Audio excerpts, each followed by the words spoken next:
Baik, jadi terkait dengan perkara pengadaan iklan di BJB, kita klasterisasi dulu ya. Jadi yang awal itu terkait dengan pengkondisian proses pengadaan belanja iklan BJB. Jadi dari anggaran sejumlah sekitar 400-an miliar, 50% lebih atau sekitar 222 miliar itu tidak dipergunakan sebagaimana mestinya. Jadi anggaran yang lebih dari separuh itu kemudian mengalir ke dana non budgeter yang dikelola di Korsek BJB. Dari sejumlah 222 miliar tersebut kemudian dana ini muncul. Ini munculnya kemana saja? Ini yang kemudian masuk ke klaster kedua terkait dengan angkanya. Sehingga di klaster pertama ini KPK saat ini masih fokus khususnya terkait dengan penghitungan kerugian keuangan negara. Sehingga dalam konteks penyidikan perkara ini KPK tidak hanya fokus untuk melakukan pemeriksaan baik kepada para tersangka maupun para saksi, tapi juga berkoordinasi dengan auditor negara dalam rangka penghitungan kerugian keuangan negara pada perkara ini. Itu klaster satunya. Nah, klaster keduanya adalah tentu nanti KPK akan menelusuri terkait dengan aliran uang dari 222 miliar itu. Ini hitungan awalnya, itu mengalirnya kemana saja, kepada siapa, apa. Ini sampai ke layar berapa. Oleh karena itu dalam penyidikan perkara ini, serangkaian pemeriksaan kepada para saksi yang sudah dilakukan, misalnya kepada Pak RK, itu didalami terkait dengan penghasilan resmi sebagai gubernur. Mengapa ditanyakan soal itu? Karena tempus perkara pengadaan iklan di BJB ini kan 2021 sampai 2023. Ini pada saat Pak RK menjabat sebagai gubernur, ya, sehingga KPK perlu mendalami soal itu. Apakah ada dugaan aliran kepada yang bersangkutan? Kemudian didalami juga terkait dengan aset-aset yang dimiliki. Apakah semua aset-aset yang secara faktual dimiliki oleh Pak RK ini semuanya juga dilaporkan di LHKPN atau bukan? Asetnya di mana saja? Nah, itu semuanya masuk ke dalam materi penyidikan saat pemeriksaan kepada Pak RK terakhir kali dilakukan oleh penyidik. Tidak hanya di layer 1 atau layer Pak RK saja, tapi kemudian KPK juga melakukan pemeriksaan di layer berikutnya. Misalnya Pak Ihab, ya, terkait dengan pembelian aset, yaitu mobil Arvin yang dilakukan oleh Pak RK kepada Pak Ihab, yang kemudian aset dalam mobil Arvin itu sudah disita saat dilakukan verifikasi, yang kemudian Pak Ihab menembus sesuai dengan nilai yang dibayarkan oleh Pak RK. Dan pada prinsipnya ini juga menjadi langkah awal KPK aset recovery, karena senilai 1 miliar lebih kemudian sudah disita dari jumlah uang yang dibayarkan Pak RK membeli mobil Arvin tersebut. Nah, selain itu juga KPK sudah melakukan pemeriksaan kepada saudari LS atau LM. Ya. Itu juga menjadi layar berikutnya. Apakah ada dugaan aliran uang dari Pak RK kepada saudari LM ini yang bersumber dari dugaan tindak pidana korupsi awal? Pokok perkaranya terkait dengan pasal 2, pasal 3, sangkaan kerugian keuangan negara pada pengadaan iklan di BJB. Apakah ini terkait?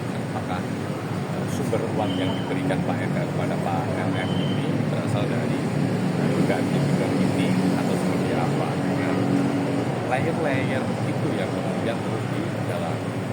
Karena itu jika masyarakat memiliki informasi ataupun di awal yang valid terkait dengan layer-layer lain yang perlu didalami oleh penyidik, tentu kami sangat terbuka.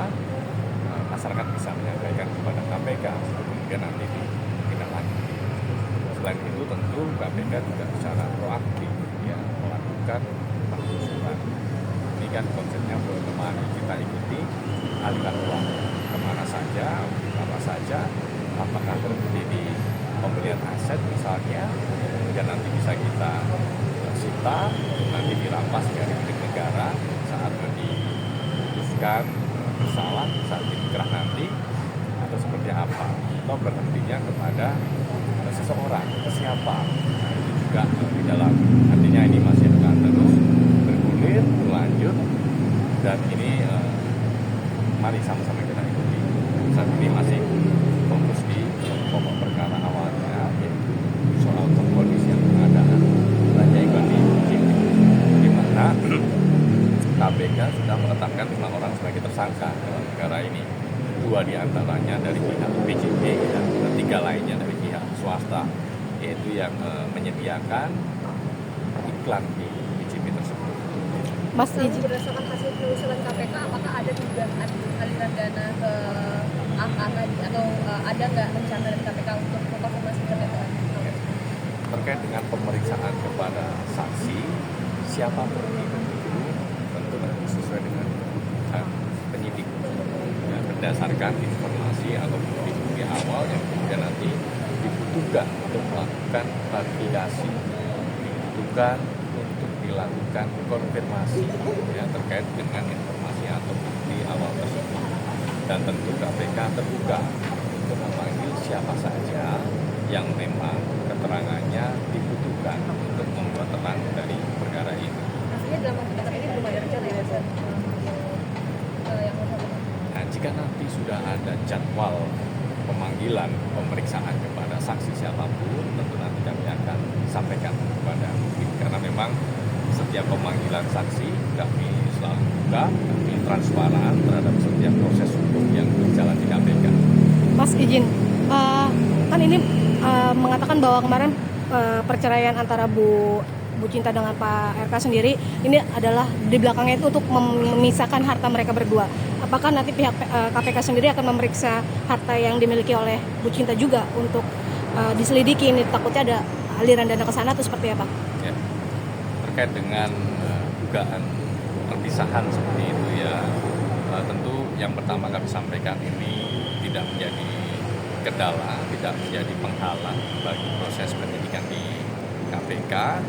Ini 2 hal yang berbeda, karena dalam proses volume money atau penelusuran aliran uang terkait dengan perkara itu tentu berbasis pada bukti-bukti adanya dugaan aliran uangnya. Ya, nanti apakah ini mengalir kepada si A, si B, bagaimana statusnya antara A dan si B itu seperti apa secara konteks privasi mereka, itu tentu tidak menjadi kendala dalam proses hukum yang nanti KPK lakukan. Itu ya. Yang pasti setiap tindakan yang dilakukan oleh KPK, baik dalam pembuktian dugaan pengkondisian pengadaan iklannya ataupun pada saat melakukan penelusuran aliran uang yang diduga bersumber dari tindak pidana korupsi terkait dengan pengadaan iklan itu, hal itu tentu tidak menjadi kendala. Kita berdasarkan bukti-bukti yang ada. Untuk dari Pak RK sendiri ataupun Bu Cinta sendiri udah ada jadwal untuk pemanggilan pemeriksaan belum sih Mas? Sampai saat ini belum. Tentu nanti kami sampaikan jika memang ada jadwal pemeriksaan kepada saksi siapapun ya, tidak untuk 1, 2, 3 orang tertentu, tapi setiap saksi yang dipanggil dimintai keterangan oleh KPK, kami buka, kami transparan, karena memang pada prinsipnya setiap saksi yang kami undang, kami panggil untuk dimintai keterangan, prinsipnya adalah untuk membantu proses penyidikan, karena setiap informasi ataupun keterangan yang disampaikan oleh saksi akan membantu penyidik dalam mengungkap perkara itu menjadi lebih terang. Termasuk akak sendiri belum dipanggil oleh pihak KPK atau seperti Mas? Ya, jadi nanti siapapun ya, saksi siapapun nanti yang akan dipanggil pasti kami akan sampaikan, kami akan update ke teman-teman. Mas, ini kan dalam penelusuran, dalam progres follow the money, KPK sudah menemukan atau ada indikasi kepemilikan kafe di Jakarta dan Bandung. Apakah sudah diperiksa dokumennya itu di atas nama kami sendiri atau atas nama orang lain? Itu yang pertama. Yang kedua, apakah KPK sudah melihat kewajaran atau kejanggalan dari penghasilan RK sebagai Gubernur Jabar dengan kepemilikan aset-aset tersebut, apakah itu memungkinkan dengan gaji sekian punya aset sekian di Jakarta, Bandung, dan Bali? Oke. Yang pertama kami sampaikan itu masuk ke materi penyidikan. Jadi memang dalam pemeriksaan yang kami lakukan terhadap Pak RK, kami mendalami terkait dengan penghasilan resmi sebagai gubernur, kemudian apakah ada penghasilan lain yang diterima oleh Pak RK pada saat tempus perkara itu, kemudian apakah itu juga sudah dilaporkan di dalam LHKPN. Ya, selain itu juga terkait dengan kepemilikan aset. Ya, apakah aset-aset yang diduga merupakan milik Pak RK, apakah yang misalnya atas nama Pak RK sendiri atau diatasnamakan oleh pihak lain, ya seperti salah satu kendaraan yang disita pada saat penggeledahan itu juga diduga terkait, ya, yaitu aset-aset yang diduga terkait dengan Pak RK dan diduga juga terkait dengan dugaan tindak pidana korupsi pada pengadaan iklan di IJP. Nah, semua itu nanti disandingkan, ya, antara penghasilan resmi, kemudian apakah ada penghasilan lain, kemudian terkait dengan aset-aset yang dimiliki, semuanya itu disandingkan kewajarannya seperti apa, termasuk juga dugaan jika ada aliran-aliran uang kepada pihak-pihak lain. Itu tadi soal layer kedua tadi. Nah, kita kaitkan lagi, kita sandingkan apakah dengan penghasilan ini kemudian dengan aliran uang ini apakah make sense, apakah sesuai. Nah, itu yang kemudian menjadi materi yang didalami oleh penyidik. Mas izin, apakah sudah ada nama saksi-saksi baru selain LM, AK, dan Safa Marwah sendiri, atau ada nama baru yang sudah ada Nanti jika sudah ada saksi yang kami panggil, kami undang untuk diminta keterangan, pasti kami buka. Ya. Untuk saat ini kami belum bisa sampaikan saksi-saksi siapa saja yang akan dilakukan pemeriksaan, karena pada saat ini penyidik juga masih fokus berkoordinasi khususnya dengan auditor negara dalam rangka penghitungan kerugian keuangan negaranya, ya, supaya ini nanti bisa segera mendapatkan nilai final dari kalkulasi yang dilakukan oleh auditor, ya, supaya alat buktinya juga menjadi lengkap. Karena dalam perkara ini kita sudah menetapkan 5 orang sebagai tersangka. Mas, terkait pemerasan